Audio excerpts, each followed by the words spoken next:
When it comes to sex, what kinds of things do we need to communicate about?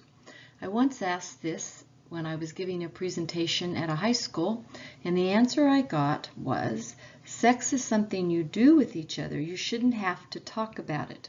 I couldn't disagree more. There are so many things you need to talk about. Previous partners, what kind of protection are you going to use? Have either of you had a disease? Is this for recreational sex, or are we going to be in a relationship? What happens if we do get pregnant? And I don't think it matters whether it's a one-night stand or a relationship. You still have many things you need to talk about. There are so many benefits to good communication. I have a few quotes for us as we begin this chapter on communication. A ship in port is safe, but that's not what ships are built for. We have to take risks when it comes to communicating about sex. This is probably my favorite quote. Go out on a limb, that is where the fruit is. So many times my students have been hurt in relationships and they're fearful to go out and begin another relationship. But in order to find the person you're going to spend the rest of your life with, you do have to take risks. We don't want to carry grudges. We've got to talk about things so that we can clear the air. And failure is not fatal, but failure to change might be. We all change. Someone once said that a woman will marry a man hoping he will change, and he doesn't. And a man will marry a woman hoping she won't change, and she does. So why is it difficult to communicate about sex? I think it's because of how we were raised. Many of us were raised in a home where mom was the word. That's what it was like when I was growing up. My parents didn't say anything about sex, and many of you probably were raised in the same home environment. If you were raised in an open environment, consider yourself fortunate, as I'm sure it's easier for you to talk about sexual issues. In today's society, one cannot not communicate. In a relationship or as a parent, you've got to communicate with your children. Be open with them so that when they have the tough questions, they will feel comfortable coming to you. The communication process involves so many things than just the words. In my classroom, I will cross my arms, stomp my feet, and say, "I'm not mad." And I tell the students, I said, "I'm not mad. Do you believe I'm not?" And they say no. They know I'm mad because of how my actions have been. Yes, actions do speak louder than words. So then I ask them, are you going to ignore me and pretend I'm not mad?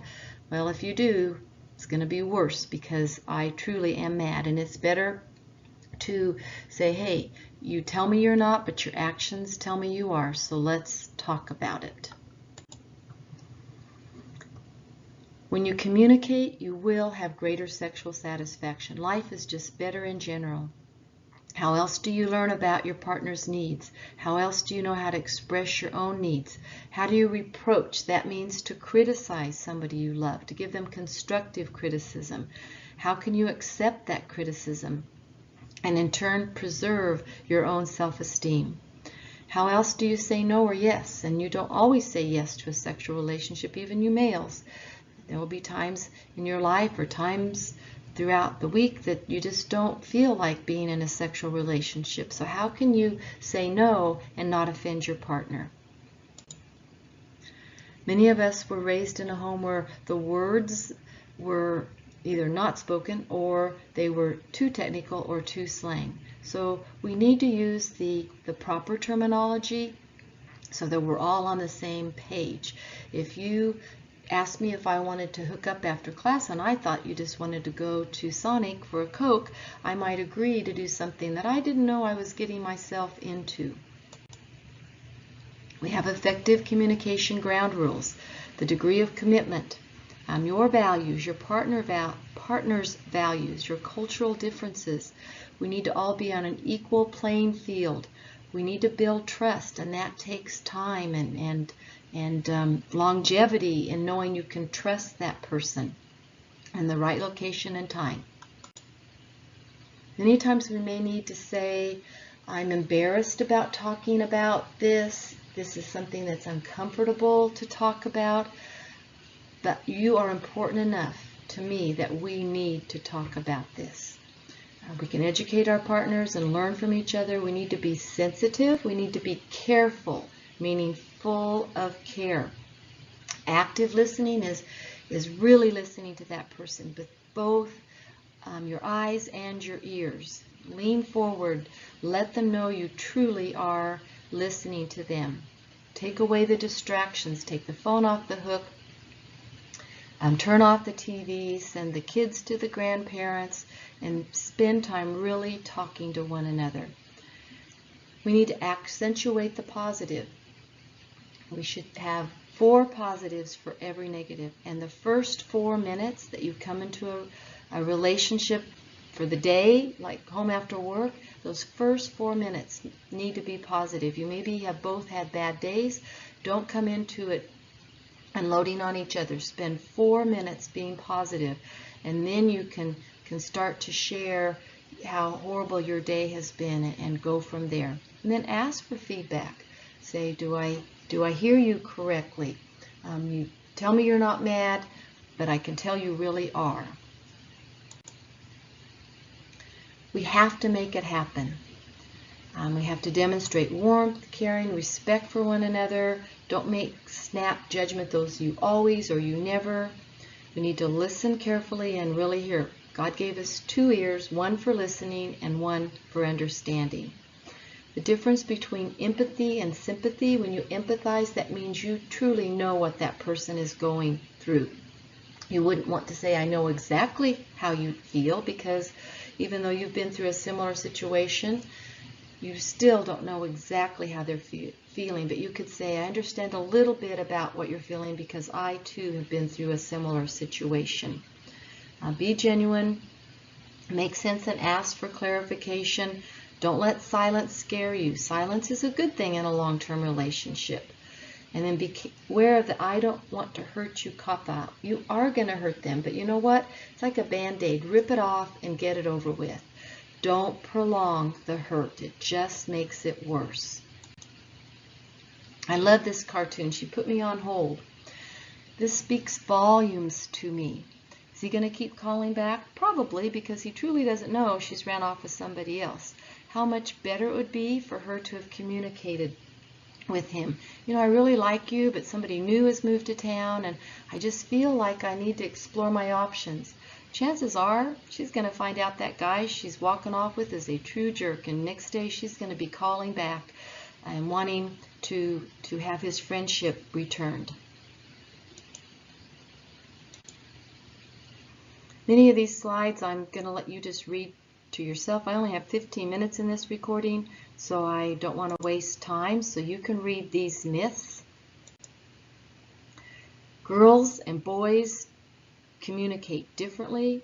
Girls are more one-on-one, where boys like to do things in groups. Boys talk while they're doing something, while they're watching sporting events, while they're hunting, doing many different types of things together. So who talks more, boys or girls? Many people will say girls, and that's not true. A teacher will notice when they call on students in a class with a question, it'll be the boys that answer versus the girls.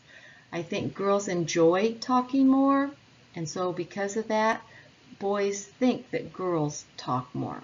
And girls are more likely to talk over a problem. They'll confide with one another, or boys won't do that. I'm asking for directions. Many times boys are unwilling to ask for directions because they don't want to come across as not knowing. But I'm thankful for GPS, as that's been a very positive thing in my marriage, because my husband did not want to have to stop and ask for directions. I used to say, you stop the car, let me out, and I'll go in and ask. Now we depend on the GPS.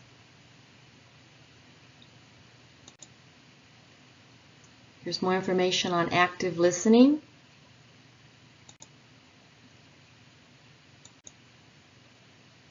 Sometimes we just have to agree to disagree because we're not going to agree on 100% of everything.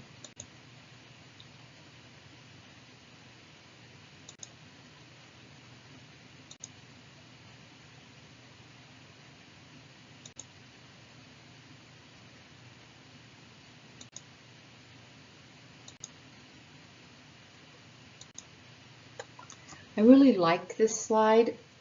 I call it the I message, and I think when people hear me say that, they think the I's, but no, it's the I feel because. If you say, you make me so mad, that puts the other person on defense, and then we have a knockdown drag out. If you say, I feel embarrassed, I feel hurt, because then you take the ownership of that, and you aren't putting them on the defense. So when you do an I feel message, you describe what's happened, you express how you feel, you specify changes, and then give them consequences so they will know next time if they continue to do the same thing, what will happen. And again, whether pleasant or hurtful, don't put it off. Communicate as soon as possible. Assertiveness, aggressiveness, non-passive, non-assertive, passive. Let's say we go out to a steakhouse to dinner, and I order a steak that's well done, and when I get it, it's medium rare. So if I am aggressive, let's do the second one. If I'm aggressive, I'm going to embarrass my whole table. I'm going to make the waiter or waitress feel like it's their fault because my steak isn't cooked properly.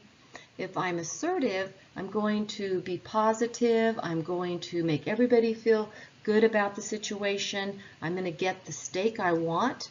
The aggressive person, many times they get not only a new steak, but they will also get a free dessert or their meal not having to be paid for. And I hate that because that has reinforced that negative behavior. We want to be assertive, which to me means positive. Non-assertive, passive means we're going to just eat it, not complain, and then the next week when your friend wants to go out to the steakhouse again, you're going to say, oh, I don't want to go back there. They have poor service. The food is horrible. When that's not true. Your steak was just not cooked properly. So be assertive. And always accentuate the positive.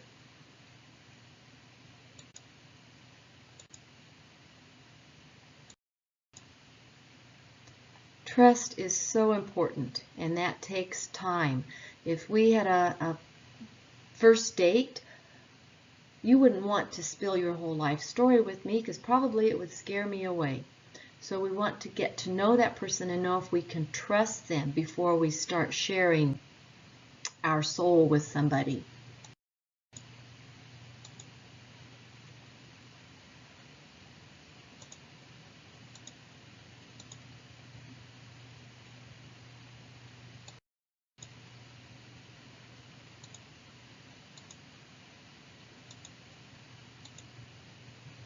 The more you share with somebody, the closer your relationship can be.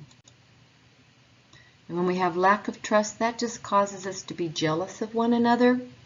Let's say you and your partner go to a party, and some people can just spend the whole evening at a party but talk to other people, and they go home and everything is fine. And the next couple go to the party, and because he talks to somebody else, when they go home, she's mad because he talked to somebody else. Well, in that case, maybe you should have just stayed home. You should feel confident with each other and know that when you go out with other friends that you can spend time with other people without having to feel jealous. Really, jealousy is little more than just fear of losing one's property. You have to feel secure in your relationship. Males and females handle jealousy different. And usually it's perceived of losing something. And again, it's more healthy to express those feelings of jealousy rather than to keep it in.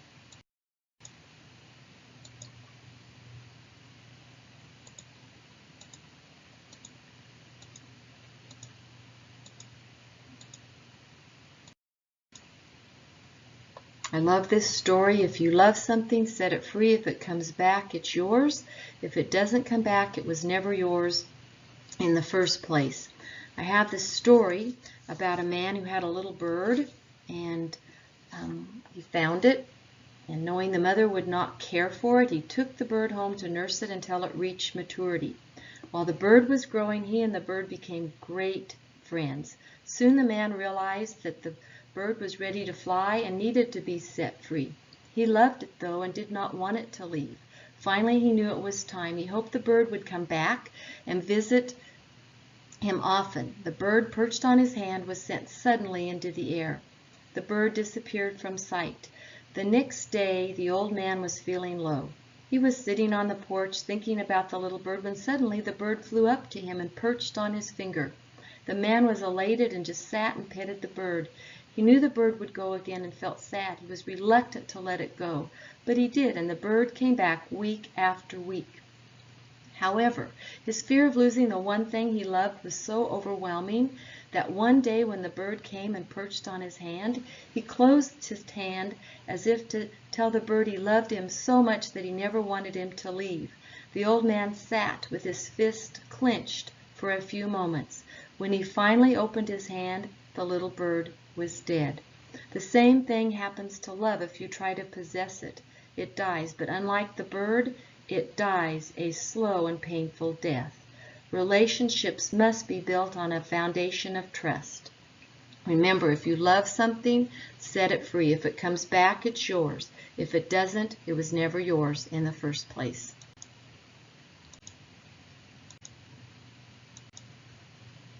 Do we confuse love and sex in relationships? Yes, many times we give love to gain sex, and some give sex to gain love.